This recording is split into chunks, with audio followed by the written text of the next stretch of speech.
Good afternoon students, कैसे हैं आप सब बच्चों। आज हम डिस्कस करेंगे वेस्ट वाटर स्टोरी का लेक्चर नंबर 2।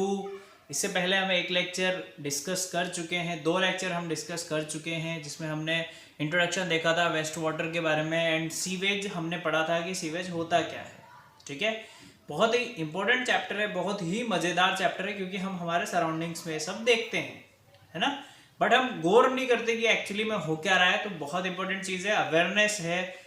एक तरीके से चैप्टर के माध्यम से, चैप्टर के मीडियम से आपको बताया जा रहा है कि आप कैसे अवेयर रहिए अपने सोसाइटी में, है ना। वाटर को कैसे आप यूटिलाइज करेंगे, कितना वेस्ट वाटर होता है उसे आप कैसे यूटिलाइज करेंगे, आपको इस चैप्टर में बताया गया है ना। तभी चैप्टर का नाम है वेस्ट वाटर स्टोरी। तो बच्चों, प्रीवियस क्लास में हमने पढ़ा था सीवेज के बारे में। तो बेसिकली सीवेज क्या होता है? वेस्ट वाटर होता है जिसमें इम्प्योरिटीज सस्पेंडेड होती हैं। ठीक है, अब वो इम्प्योरिटीज ऑर्गेनिक भी हो सकती है, इनऑर्गेनिक भी हो सकती है, बैक्टीरियाज भी हो सकते हैं, माइक्रोब्स भी थे जिनसे बीमारी बहुत सारी पैदा होती है। ठीक है, ये हमने देखा था, ये इम्प्योरिटीज के टाइप थे। अभी वेस्ट वाटर कहाँ से जनरेट होता है, कहाँ से मिलता है हमें? तो ये बेटा ऑफिस से भी मिल जाता है, फैक्ट्रीज हो गया, एग्रीकल्चर हो गया, आपका डोमेस्टिक पर्पज हो गए, है ना, हॉस्पिटल्स वगैरह हो गए, वहाँ से सबसे वेस्ट वाटर निकलता है। बात समझ में आ गई?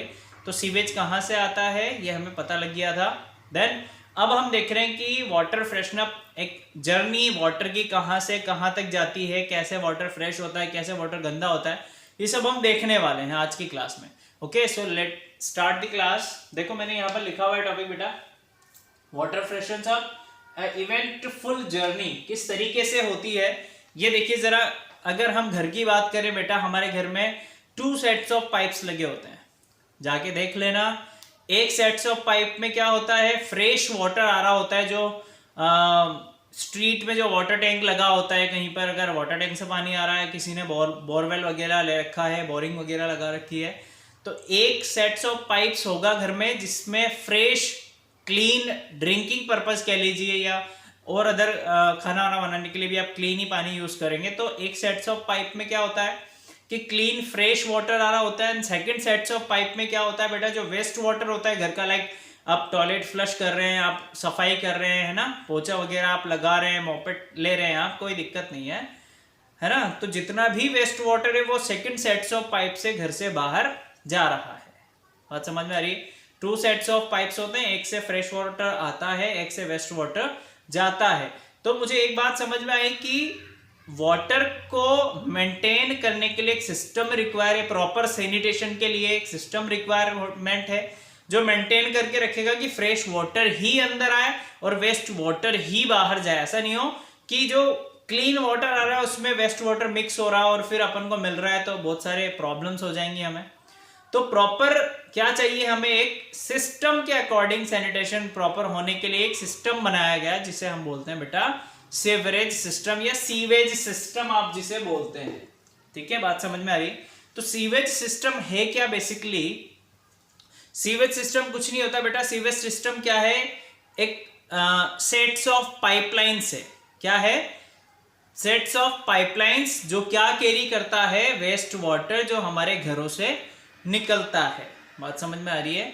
तो सीवेज सिस्टम है क्या? बेसिकली द सीवर सिस्टम है क्या, ऐसा सेट्स ऑफ पाइपलाइंस जो क्या कैरी करता है, waste water that coming from our houses. ऐसे सिस्टम को हम बोलते हैं सीवेज सिस्टम या सीवरेज सिस्टम। तो एक्चुअली में है क्या, अंडरग्राउंड पाइपलाइंस को क्या किया जाता है, इंटरकनेक्टेड किया जाता है। इस तरीके से इंटरकनेक्टेड किया जाता है कि जहां से वेस्ट वाटर आ रहा है, यानी प्रोड्यूस जहां से हो रहा है, वहां से वो सीवेज सिस्टम पाइपलाइंस के थ्रू पानी लेता है और उस वेस्ट वाटर को कहां पर रिलीज कर देता है, ये छोड़ देता है जहां पर वेस्ट वाटर ट्रीटमेंट प्लांट है, यानी जो वेस्ट वाटर है उसको ट्रीट किया जा रहा है, वहां तक ले जाके वो छोड़ देता है। तो इस तरीके का सिस्टम बनाया गया है, इस सिस्टम को बोलते हैं बेटा सीवेज सिस्टम। बात समझ में आ गई? इसकी डेफिनेशन हम लिख लेते हैं एक बार, सीवरेज सिस्टम है क्या, है ना।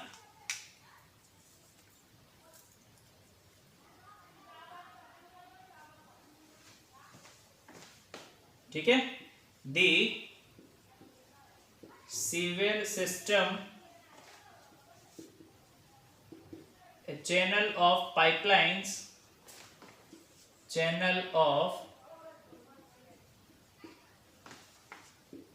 pipelines carries out सीवेज आप लिखें या फिर आप वेस्ट वाटर लिखें, बात सेम ही है ना। सीवेज ब्रैकेट में आप लिख लेंगे waste water, carries out sewage from our houses. ठीक है, तो ये क्या है, एक सीवेज सिस्टम है। अब एक्चुअली में क्या होता है वो भी लिख लेते हैं हम यहां पर। Actually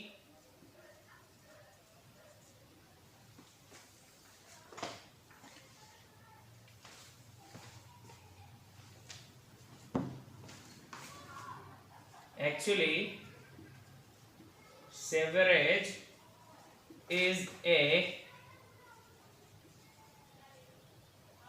underground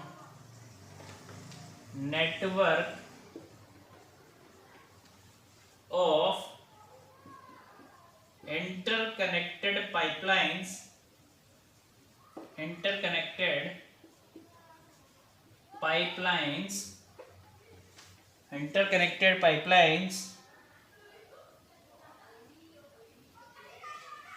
called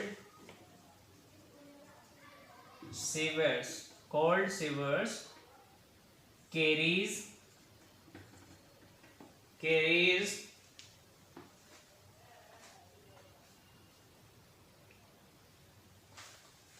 the sewage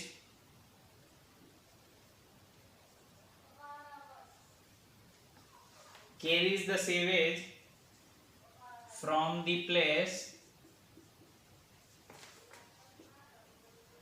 where it is produced to the place where it is to the place नहीं लिख के हम लिखेंगे to the waste water treatment plant या फिर सीवेज ट्रीटमेंट प्लांट हम लिखेंगे। ठीक है, to the sewage treatment plants where it is processed, जहां पर क्या हो प्रोसेस डिफरेंट अप्लाई करके इससे क्या किया जाता है बेटा, क्लीन वाटर में कन्वर्ट किया जाता है। ये जो इसमें से इंप्योरिटी है उसे सेपरेट आउट कर लिया जाता है। तो ऐसे सिस्टम को हम बोलते हैं सीवेज सिस्टम या सेवरेज सिस्टम। बात समझ में आ गई आपको। आगे हम देखेंगे मैनहोल्स क्या होते हैं। ठीक है, आप इसे नोट डाउन कर लीजिए जल्दी से।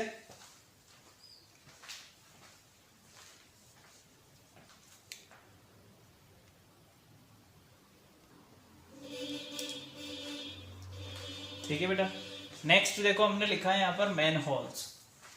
अब मैनहोल्स क्या होते हैं आप लोगों को बहुत अच्छे से पता है। आप लोग कभी पेवमेंट पे चल रहे होते हैं, कभी रोड वगैरह पे चल रहे होते हैं, कभी किसी ग्राउंड पे चल रहे होते हैं, आप लोगों को दिखता होगा एक बड़ा सा हॉल है ना। उसको दो साइड से पकड़ने का एक हैंडल है, यानी जिससे कवर किया जाता है हॉल्स को।